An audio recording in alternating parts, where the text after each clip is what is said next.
Alright, testing 1, 2, 3. Hello everybody. I think I'm streaming.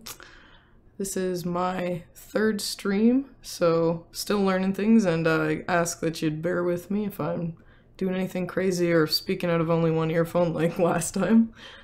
Just let me know in the comments, I suppose, and I'll get right into it. So today, I have moved from rigging into modeling, and animation, sorry, and I'm actually animating something that I just finished rigging a few hours ago. This is a tentacle monster that's going to be used in the game, and he only, for this part, has two animations, idle and smash.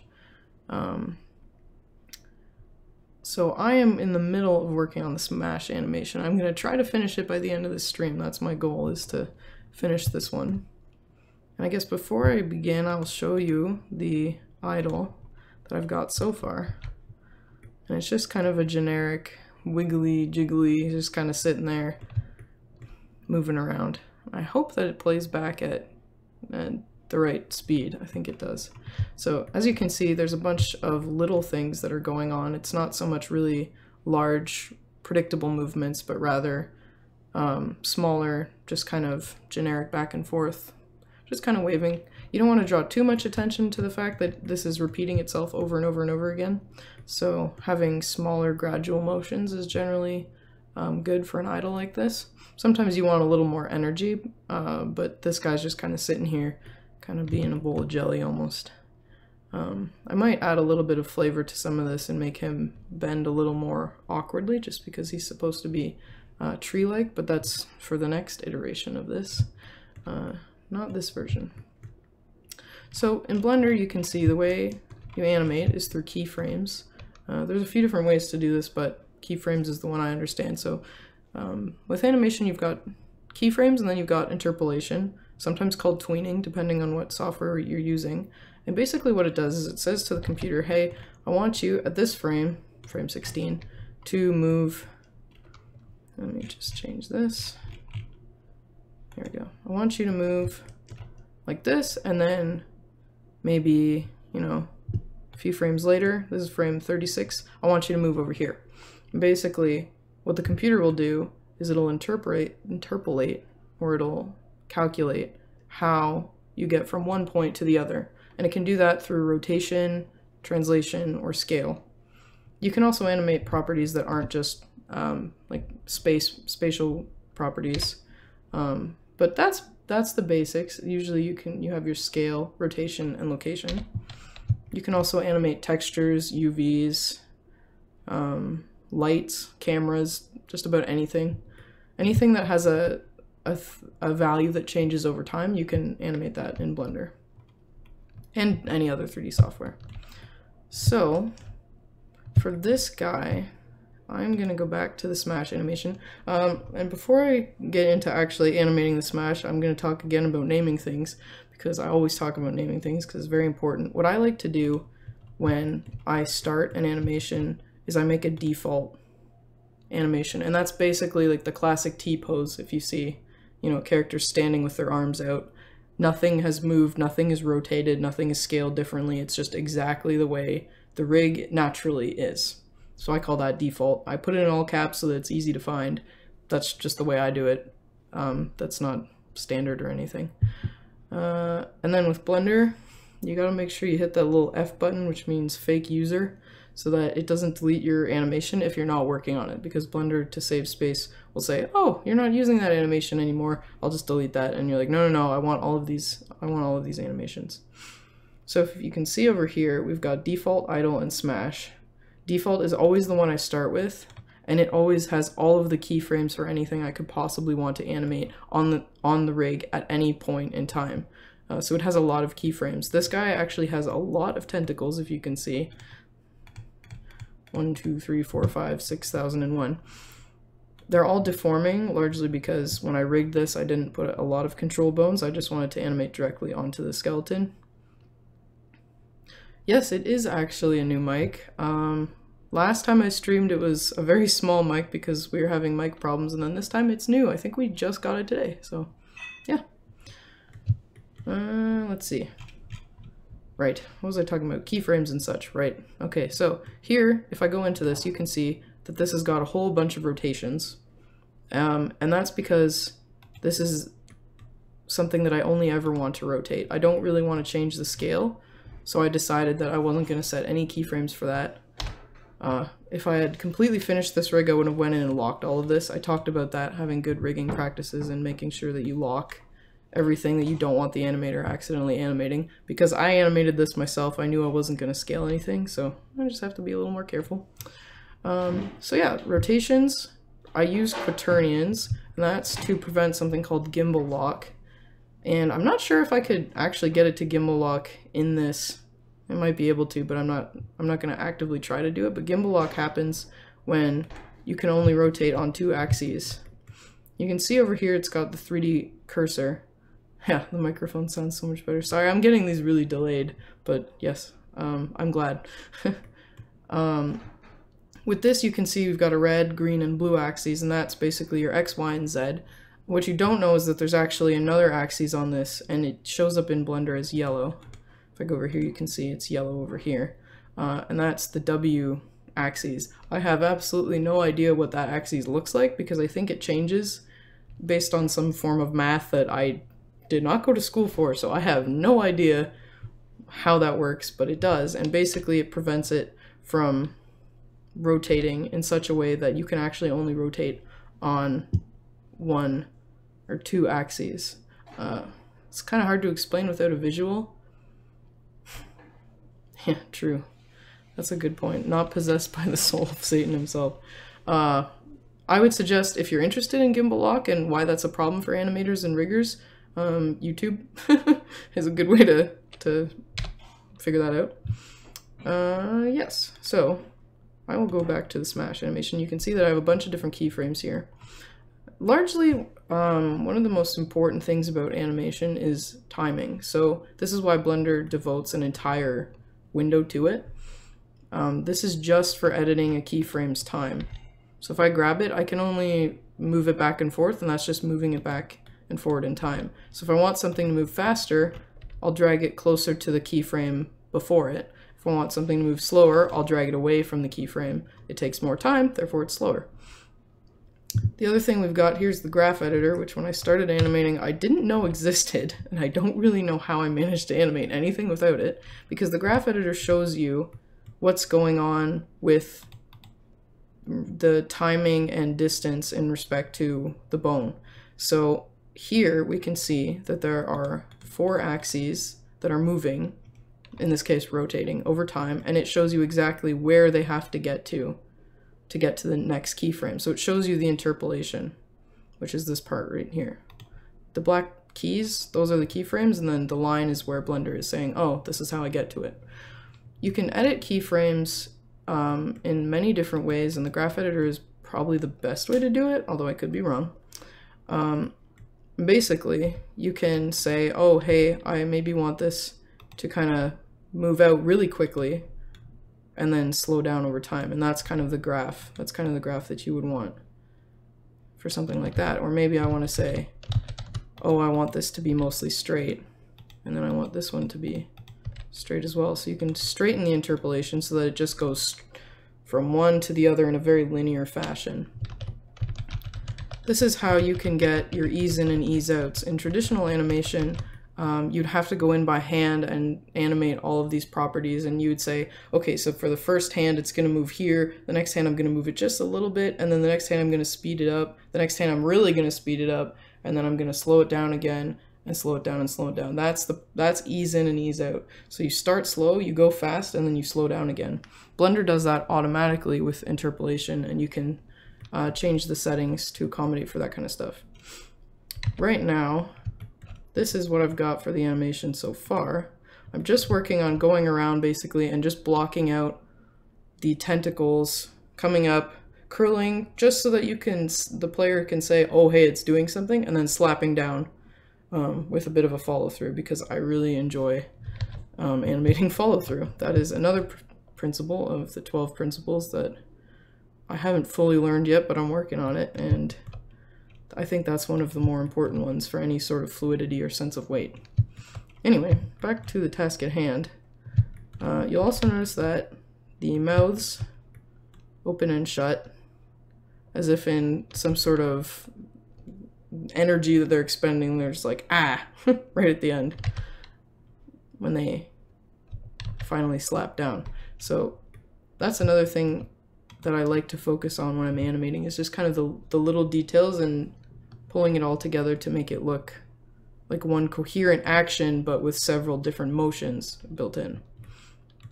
So I'm just actually going to go in and start animating this. I apologize if I stop talking because I haven't animated and talked to people at the same time before. I usually can only do one thing at a time, so this might be a little bit quiet. And if you have any questions, let me know, and I will try my best to look over here and answer them. Yeah. So for this arm, I'm keeping in mind that I've already animated 2 of them, and you can see over here tentacle 1 and tentacle 3 have already been animated. They have all their keyframes kind of set up. The timing is not exactly what I want, but I can go in and adjust that later. The pose to pose is what I want in terms of where are you, like what are you doing at this moment, what are you doing at this moment. So I can change the timing after the fact. But I'd like to keep the timing pretty consistent. So I'm just going to find the keyframe that everything starts to kind of curl up, and then I will take another branch and start moving that. Which one is this guy? Tentacle 4. I might take tentacle 5. Which one is this guy? Oh, you're tentacle 1. Okay, well, I'll use you.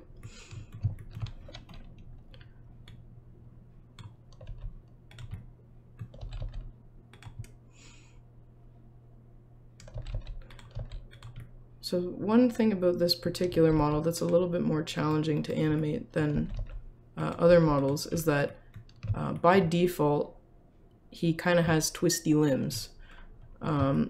You'll notice that if you look up game characters before they're rigged and before they're animated, usually they'll be standing in a very generic pose with their arms out at their side, if you're animating a humanoid. And sometimes if you see something like a dragon or even an octopus, I don't know if you see a lot of those, but you'll see that their arms, legs, limbs, tails, everything usually is spread out very flat. And that's because it's a little bit easier for the rigger to go in and add all the armature and bone structure with a flat surface or a flat limb. In this case, you'll see that the rig has to kind of bend around and accommodate the mesh. So that also means that while I'm animating it, I have to go in and kind of counter rotate what the limb is naturally doing to get a sort of straight limb. And this kind of runs into problems where you have twisting. Eventually, you know, it twists on itself, and that's you don't want that really ever. That happens a lot around armpits. Very, very rarely around the hip joint. Any joint that rotates on all axes, if it's like a ball and socket, you can have that problem where it rotates in on itself and kind of collapses. So I have to try to avoid that when rigging it, and also while animating it, I try to avoid that as well. So I'm just going to keep going around and unbending this limb. He's going up in preparation for whiplashing, so I want to show the player that something is happening, and that's a tell. I guess that's what I learned it was called in game design. When you show the player that something's going to happen, that's the tell. And I'm animating right now the first part of that, which is bending up. If you're talking purely in terms of animation, that's called the anticipation part of the animation, where you can see that something's happening, something's curling up, in this case ready to unleash a sort of whip in the opposite direction. Which is another one of the 12 principles. I'm actually surprised I've remembered a few of them. So this guy I don't want to bend too much, because you'll notice that he kind of has like a bit of a kink in him, and I don't really want to flatten it out like that. So I'm gonna have to accommodate and just kind of make sure I don't bend him too much in the opposite direction. And I also don't want to accidentally clip into itself, because obviously that doesn't make any sense. I'm okay with clipping through the leaves because in all likelihood the player won't notice that. But I don't want his tentacles to be clipping into themselves at least for very long. I'm okay with doing that for like a frame, maybe 2, if it's not noticeable, but ideally you don't have it moving in on itself a lot.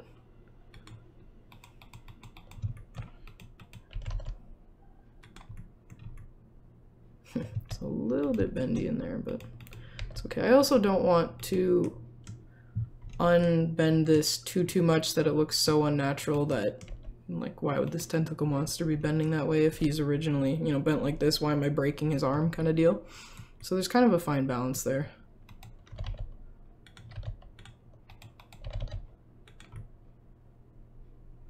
Okay. So I'm looking and seeing that these guys kind of curl up a little bit more, so I'm going to try to see if I can match that. This one comes very far into the middle of him, which hopefully does not intersect with the rest of these guys. This guy's going to be interesting to unbend and bend, but we'll see when we get there. Okay. So that's kind of the first pose.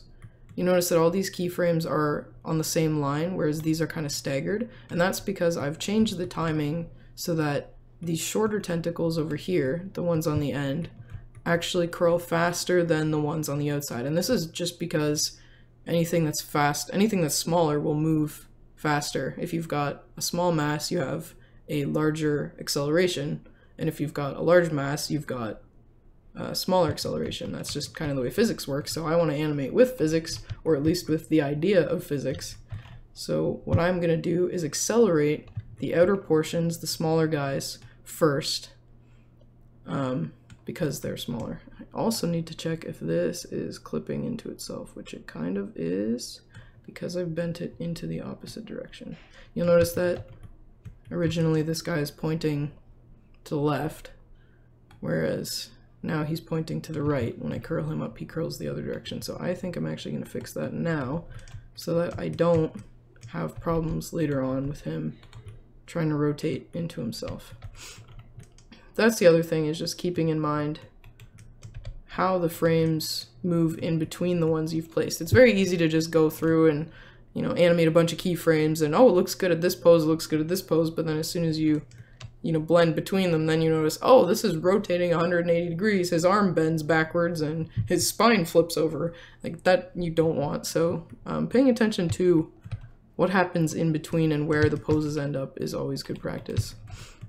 I like to animate pose to pose. There are 2 different ways generally that people animate. There's kind of setting up all of the poses, which I forget the name of. I remembered one of them, but not the other one.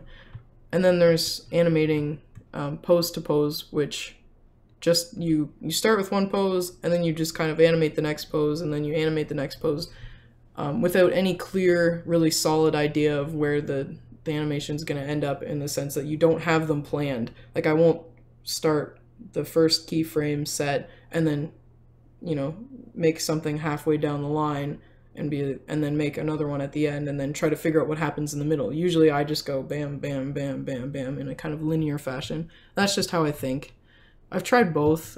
This is a little bit faster for me, so this is what I generally do. But if that didn't make any sense, I suggest looking up the 12 Principles of Animation on YouTube, because they will explain it quite a bit better than I am doing right now.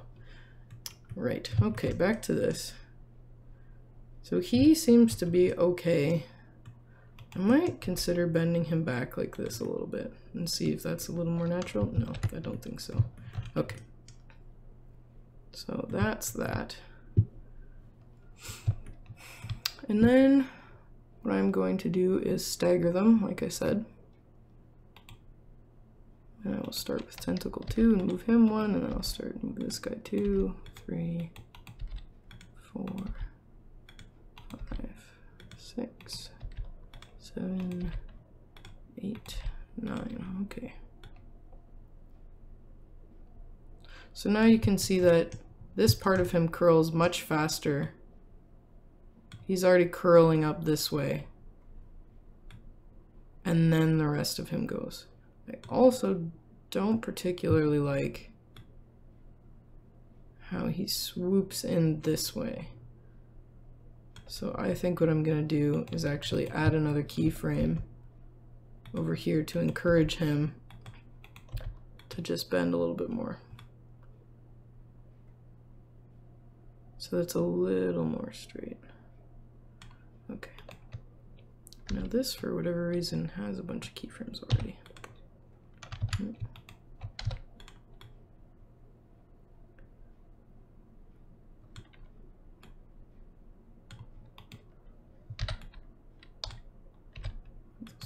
Okay. So this guy, you'll notice, is kind of out in the middle of nowhere. This follows like a logical line, like this goes first, this goes first, this goes first, this goes first. But this guy, in the case of tentacle 2.6, is kind of in the middle of nowhere. And that's because there's a bit of a follow through that happens when I do that. If I break it so that if I break the cycle of this goes this, then this, then this, then this, it adds a little more randomness and a little bit more fluidity, I find. Sometimes I don't have a really solid explanation for why I think something works better than something else, but sometimes it just looks better, and I think maybe as I learn I'll be able to accurately explain why it is that that looks one way versus the other. But for now it made sense to me that some of it moves slightly faster than just this, then this, then this, then this. And let me check this. I'm actually gonna make this playback not 80 frames like the idle, but 40. Let's see. Yes, okay. So I'm thinking maybe I want that part to be actually delayed. Maybe I want it to be way over here.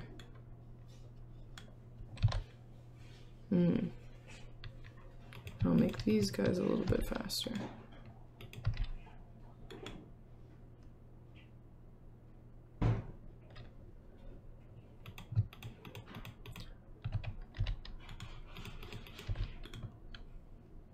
Sometimes it really just is looking at it over and over and over again until you get something that you like. Maybe I want that slower, or faster, I should say. This guy needs to curl. You need to curl much faster. I think the problem is he really doesn't bend that much.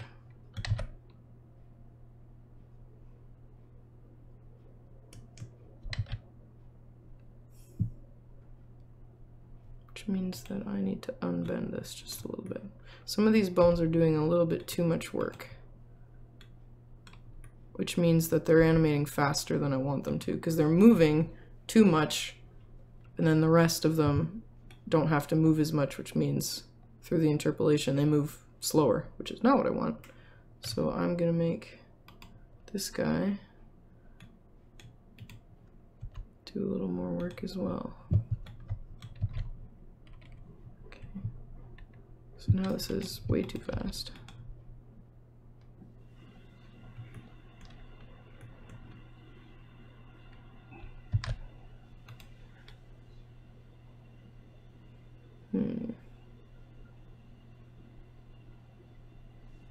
I don't like that it kind of twists out there. Right, okay. That's because I have got a bit of an ease in and ease out. This is another thing about tentacles that's just generally a little more difficult than other things. There are a lot of bones that go into animating a tentacle. If you can see with all these selected, look at this graph. That doesn't even start, that doesn't even cover all of the bones. That's just all of the rotations on this limb in particular. And imagine if I also had transforms and scale to animate as well. It gets easily quite messy.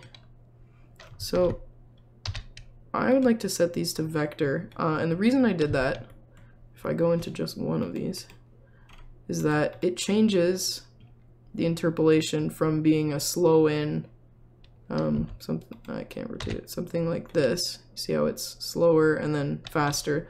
Having a steeper slope means it's faster. It's basically a whole bunch of math. It's just a whole bunch of equations. But this starts slow and then it speeds up and then it slows down again. I don't want it to do that. I want it to be pretty instantaneous. Naturally, everything in the real physical world has a bit of ease in and ease out just because it's acceleration. You have to accelerate. You can't just go from, you know, a velocity of 0 to bam, now you're going like 20 kilometers per hour. It doesn't work like that, so you have to accelerate. But in the case of animation, you can very much fudge it, and sometimes you should, because it gives a feeling of very responsive, especially in games. You'd be surprised if you haven't looked into game animation just how fast some of these things move. And then it feels right in game, and then you look at it just by itself, and limbs are flailing in ways that physically you could not happen. You'd be breaking the sound barrier with your arms, probably, in some of the first-person shooter games, or, well, literally any game, probably. So, you'll notice that if I go back, this is what I had before, right? It's pretty fast, and then as soon as I add, wrong way here, as soon as I add the different interpolation at the start, so if I make this vector and play it again, it's got a more instantaneous kind of pop. Like it just kind of pops into what it's doing, which is what I like. I'm still not super satisfied with the way this kind of curls out, so I'm actually going to try to delete these keyframes and then redo them. Right. So it kind of swirls up and around, but I want him to kind of bend in on himself like these guys. Notice that they kind of curl into themselves, and then, whereas this guy kind of swoops around. Very technical terms here. Swoops around, bends a bunch, things happen. It makes sense. It's just because this guy is a little bit more twisty than... And maybe it just means I need to untwist this a little bit. Yeah.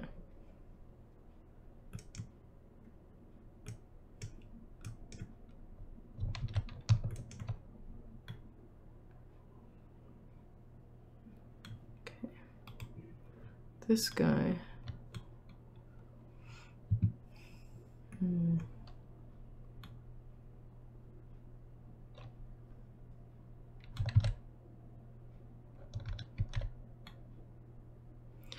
guess it doesn't really help that he's also just kind of curly in general, so when he starts to curl you don't really notice it, but when this part unbends then you really notice it. I really would like this to start rotating very quickly.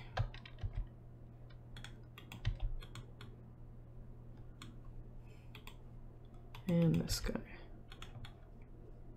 There we go. This is again one of those things that I'm kind of fighting the model here just a little bit.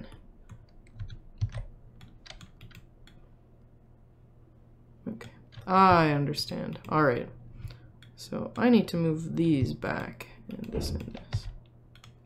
And this and this.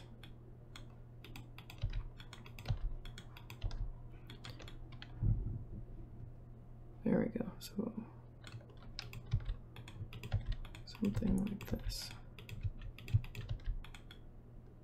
This is like 3D modeling, it's a lot of just clicking. Everything is just clicking with 3D art, I'm convinced. Unless you have a tablet and then it's just scribbling. Okay, so notice that this part needs to curl. I want him to curl very quickly. There we go. So that should give me... Yeah, okay.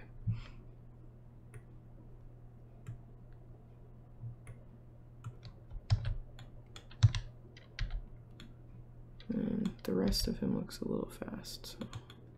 Really is about the timing. I want him to match up with these guys. There we go. That feels right. Okay. So notice that the bulk of his arm is keeping in line with the rest of these limbs. That's good.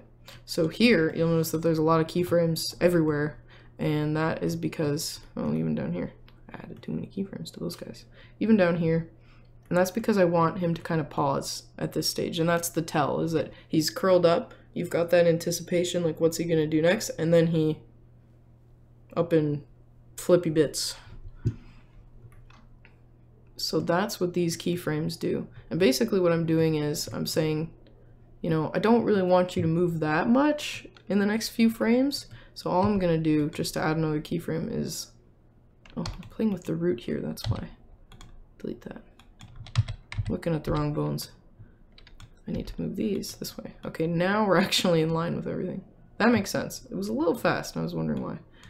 So, all I'm gonna do is ever so slightly rotate these.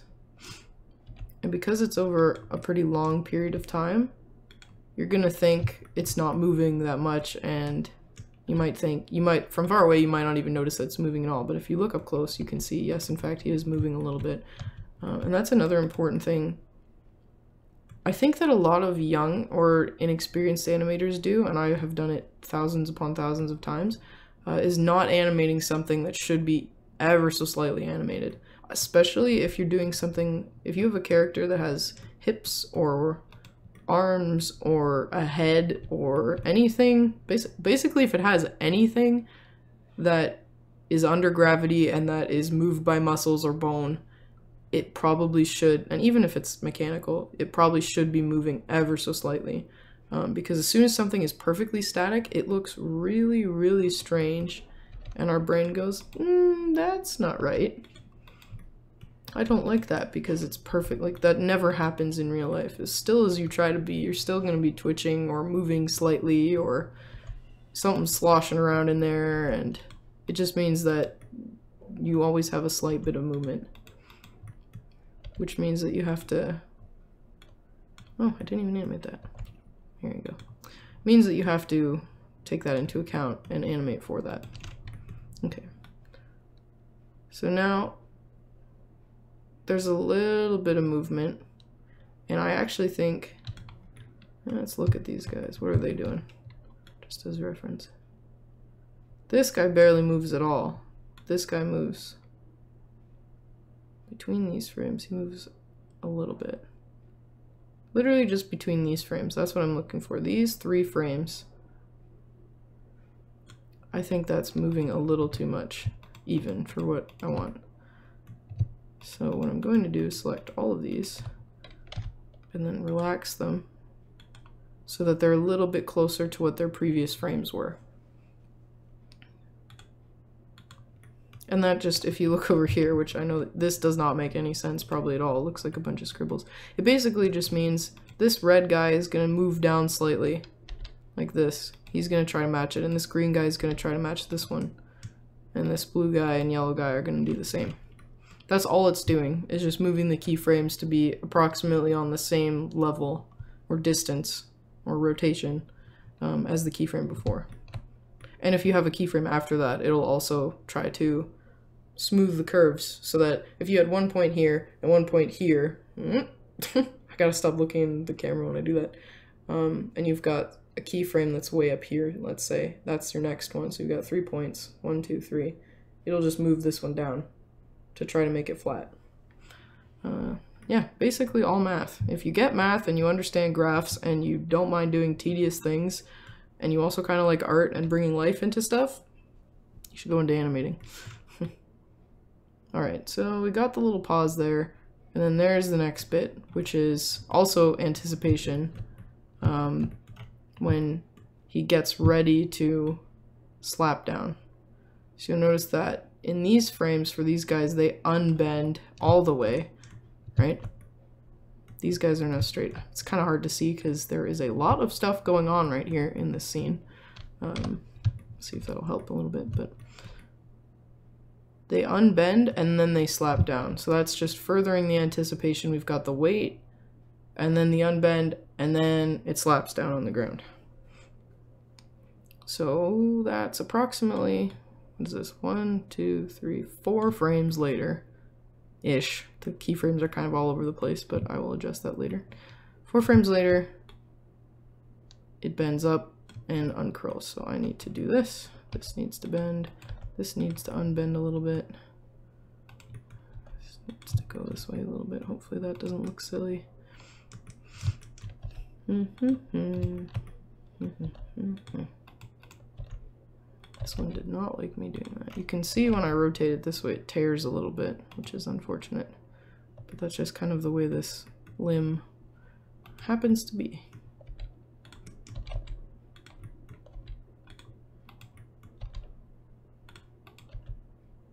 Yeah, see, stuff like this. This is not going to be straight no matter how I try to bend that.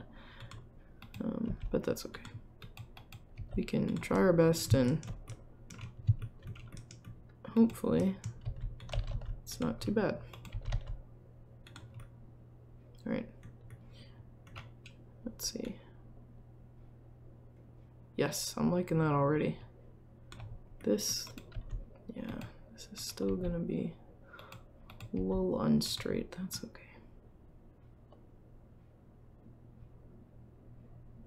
It's very hard not to make sound effects while animating. I kind of want to go swoosh every time I see this, just because I imagine that's what it sounds like. I don't know if anyone else has that problem.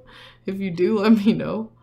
If you're an animator and you're like, yes, I sit there and make sound effects. Yeah, I guess that's just what I do. Alright.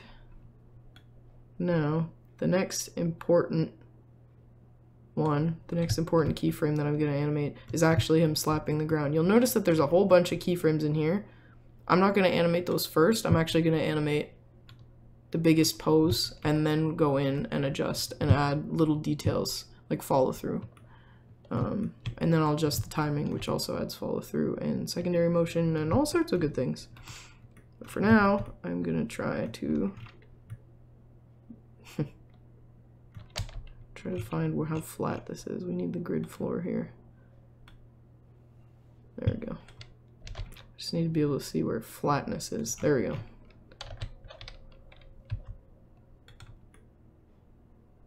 Something like that. It's okay if he clips into the ground just a little bit. I'm okay with that because the player won't see this part of him in the ground. If that means I can get the rest of the limb much straighter, I'll do that. There's always trade-offs you have when animating for games because you're ultimately trying to communicate to the player, especially with animation.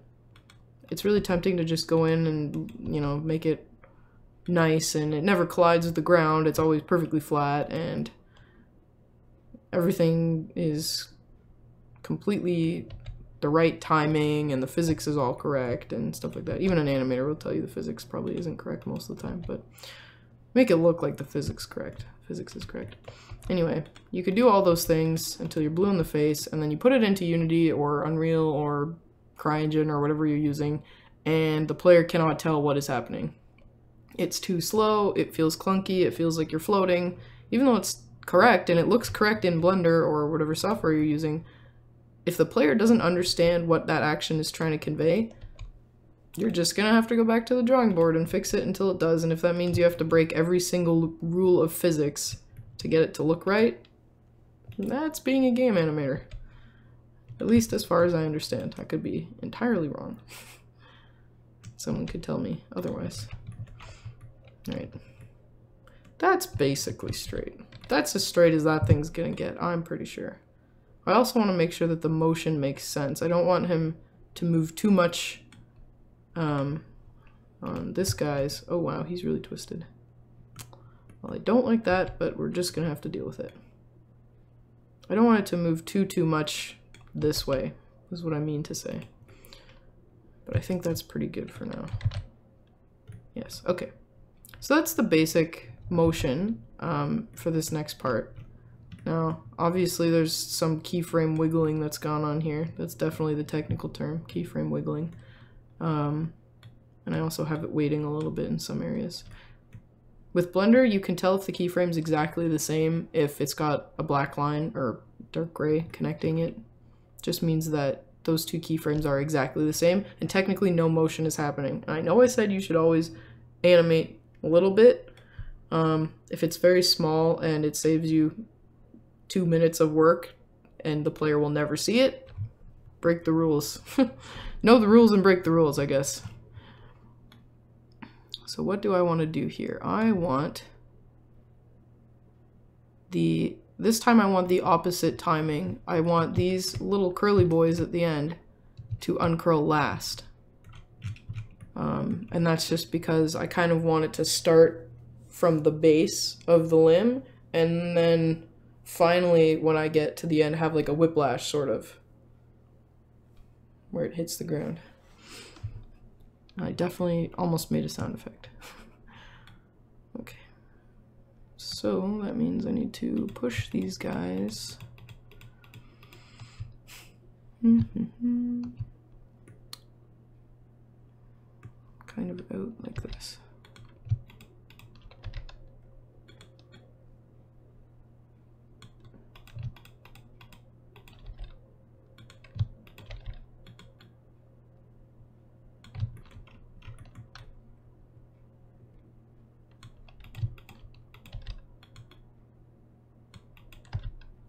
This guy has kind of funky timing, so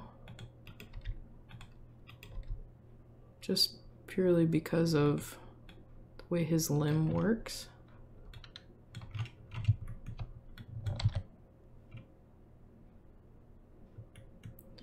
Okay.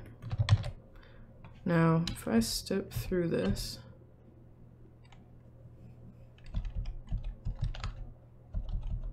it still looks like he's uncurling just a little bit too fast. And that's exactly why I added this over here. I added these keyframes in this area. Because I really want those limbs, the outer limbs, or like the finger basically, like the smallest part, I want that to wait. And so I'm actually gonna see if slowing this down and then duplicating these will help me with my task. So I'm going to duplicate the keys so he's not moving.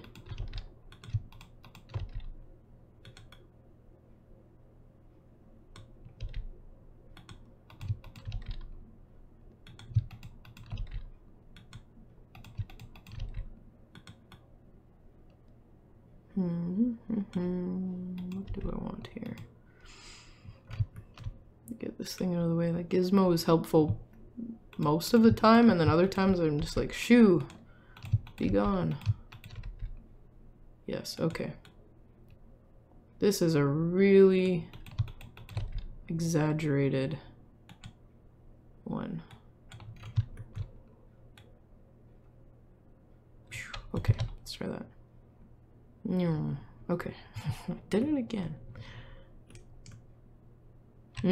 I don't like how squiggly that is. Do you see where he kind of shifts and shimmies here? It's definitely this one is the problem. That's another thing, is look at your animation from absolutely all angles and different perspectives, and look at it backwards. Just look at it as many different ways as possible. I know I'm not going to finish this in the next like 17 minutes or so. Can I do math? 17 minutes? I think so. Because I'm just sitting here being picky, but this wiggle is not good. So what is happening here? He's got, with this bone in particular, this guy, he's moving in from this direction, and that makes sense. And then he stops, and then at some point he wiggles back, wiggles in. Okay, so this needs to not wiggle like that. Okay. It's probably you. You're probably doing the thing I don't want. What happens if I do that?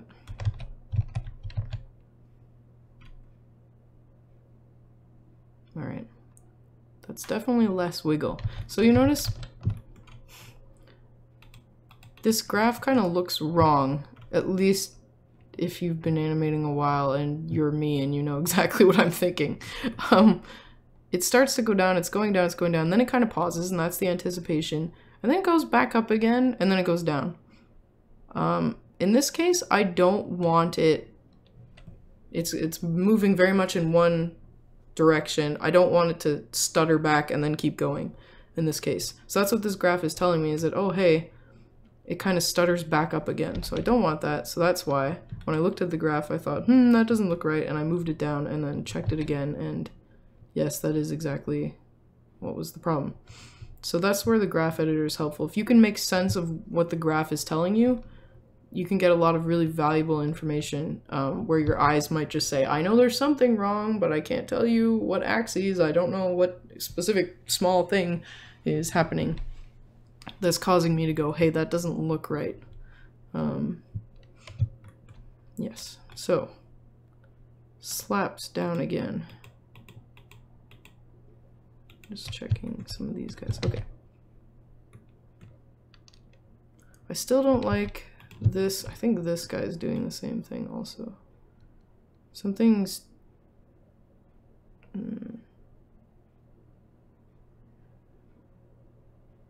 To get to this point, he has to rotate a little bit too much, but that's okay. I will fix that later and finish this slap animation. So the last part of this limb, this slap, I might want to exaggerate a little bit more in this area with these two bones specifically, and possibly this guy. That he's really, it starts from here, there's a bit of a delay, and then he kind of whips forward like this.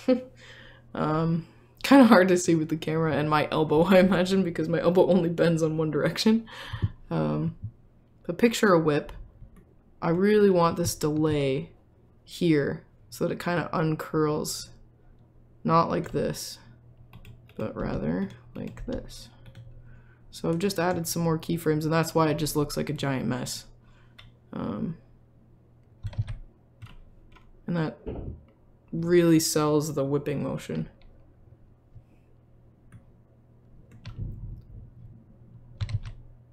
I think it's because he does this funky curl thing. Yeah, that's definitely not right.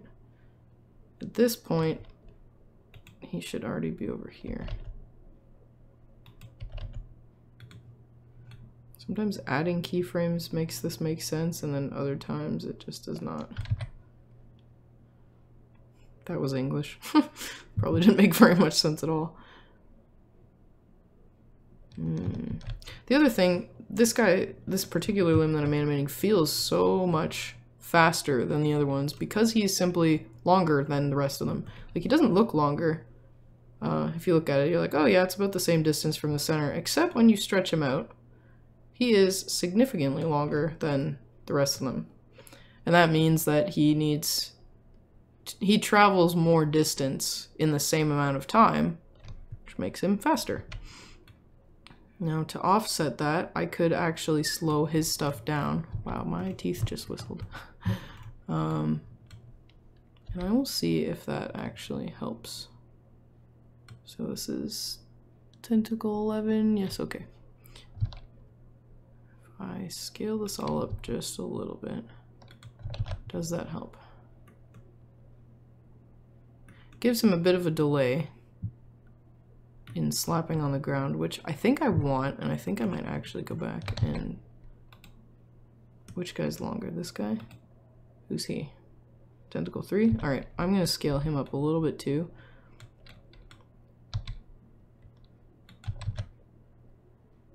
Not that much.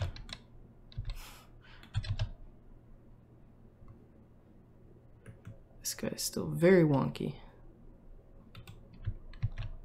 Which means I gotta go back and look at these curves later, but for time's sake I will not sit here and edit curves all day long. It's the same thing. If you watched the first stream I ever did, I talked about how I could just sit here and push and pull vertices the entire time. This is the exact same thing. I could sit here and push these keyframes up and down and around all over the place for the entire time, but I will try very hard not to with the time we have left. I think it's good that there's a bit of a delay, that he doesn't come, that all his tentacles don't come down all at the exact same time, because that is very unlikely to happen. Sometimes you're going for a very specific feel, and that might be the case, but with this guy I think he's a little more organic, and I suspect that it would look a little bit better just if everything kind of slaps down. Yeah. I think I might still move these back. If everything slaps down, not quite at the same time. I am going to move these though, because that might be a little bit too much of a delay. You'll notice that these are differences in frames, like single frames, and it really makes that much of a difference in the animation. think it's because this guy swirls around. Oh, and then you straighten out. Okay. Maybe I don't want you to do that. Maybe I want you to do this.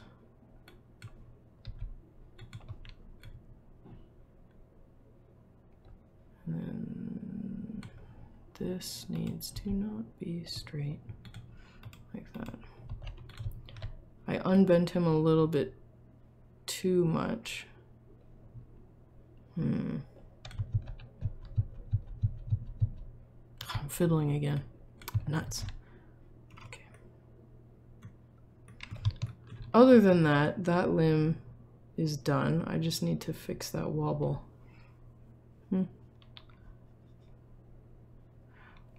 If I'm continuing this, which I will be right after doing this, I plan on animating all of the grass that is sitting on top of him right here, because obviously that's not animated at all.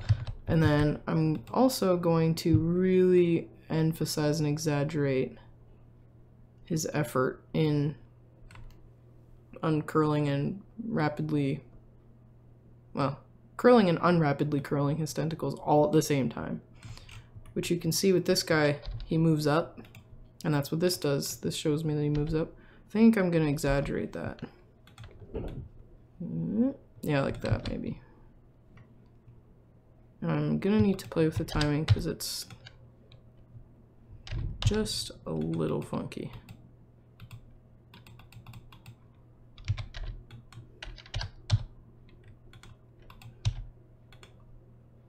In this case, this graph I think makes a lot of sense because it shows you how far down he's going. He's going down and the graph goes down, and then he goes up and the graph goes up, and then it goes back down again. And this is very much the motion that you would get.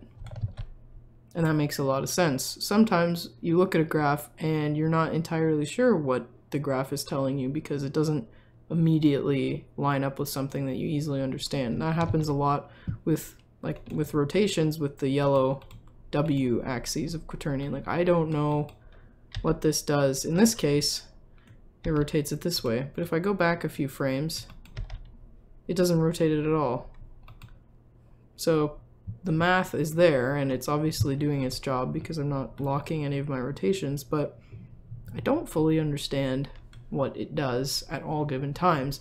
And that just means that sometimes you can't rely on the graph editor to tell you in a way that you understand exactly what it's doing.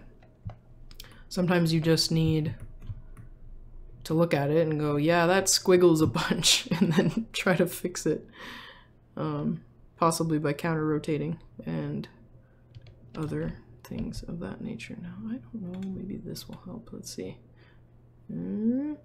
Okay. And yes, okay. That looks like it kind of fixed it. But I will have to check again.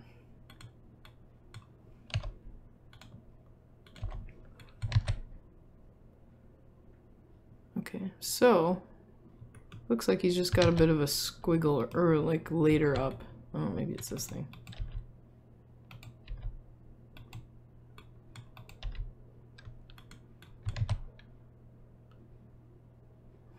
Definitely lessened it. Splat.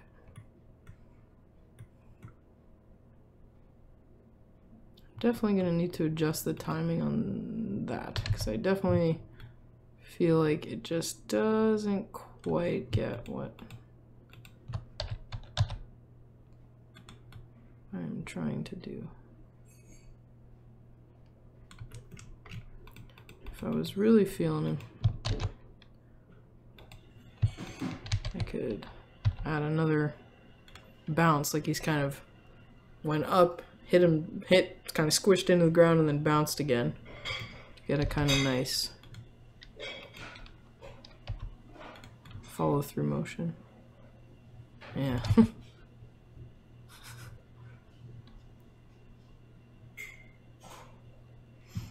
I don't like how you squiggle. I'm not supposed to squiggle.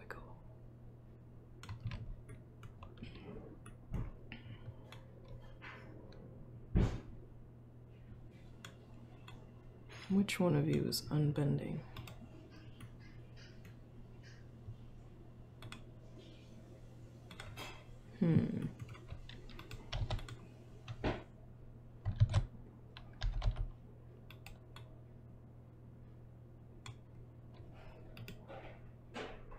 Oh my. Okay, what is happening here?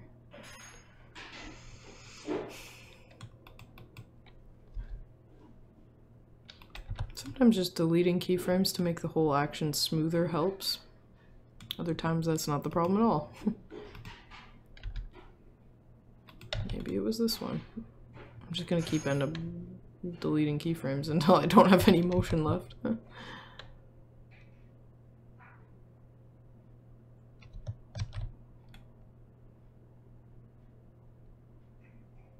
Well, I will have to figure this out, but I don't think I will completely fix it by the time this finishes. Okay, you look like you're not doing something right. That looks wrong. Oh, I see. You were adjusting this too. Okay. What happens if I delete this and then...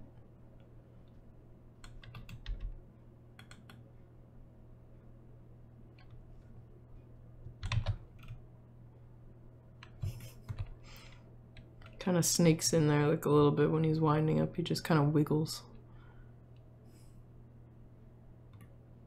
I don't know if that motion is completely obvious. Could just be that I'm being really nitpicky, but that's kind of the job of the animator.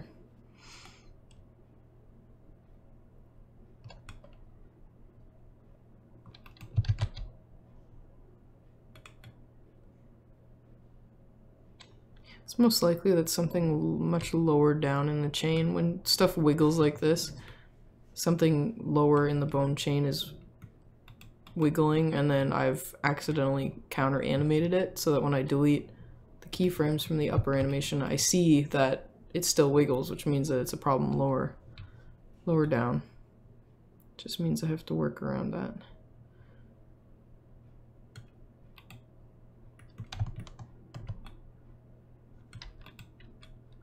Seems to be that. Oh. Oh. Yeah, that's weird. Yeah, see, this is me counter animating somewhere else. The fact that this is higher than it should be, I think, is... I'm counter animating the base so that this part kind of stays in the same spot. Oh, and I'm clipping again. Bad.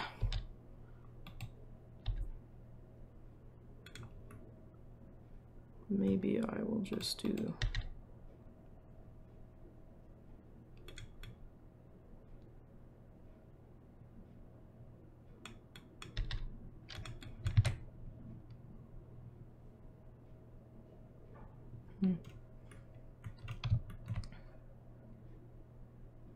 Still got a little bit of that shake, but that is okay. I think I am satisfied with that for now.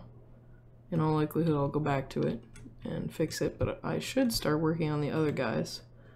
I have 2 minutes left, so I will start that. If anyone has any questions about this, or if there was something that I only half covered and then never went back to, just let me know. I will try my best to answer with the, I think, 2 minutes I have left. Yes, let's start this next guy.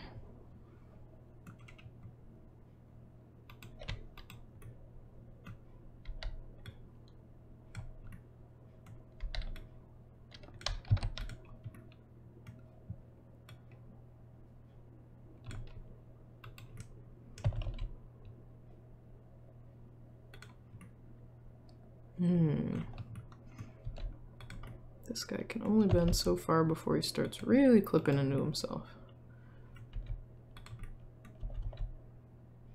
It's okay.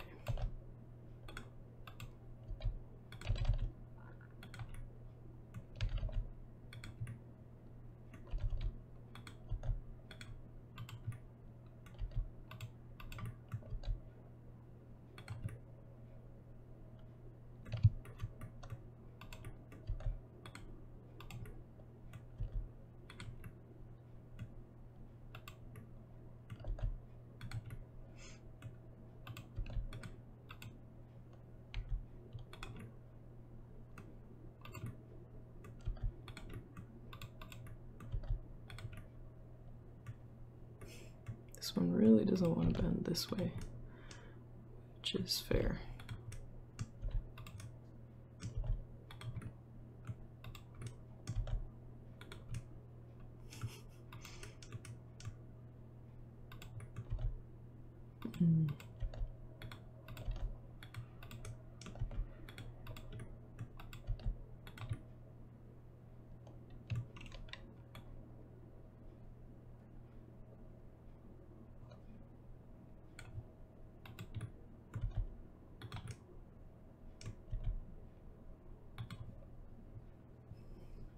Okay, I think that is it for me. I should be back next Tuesday. Last week was quite a bit of busyness and unscheduled events, so that's why I wasn't here, but next week I should be. And yeah, I guess I will see you guys then.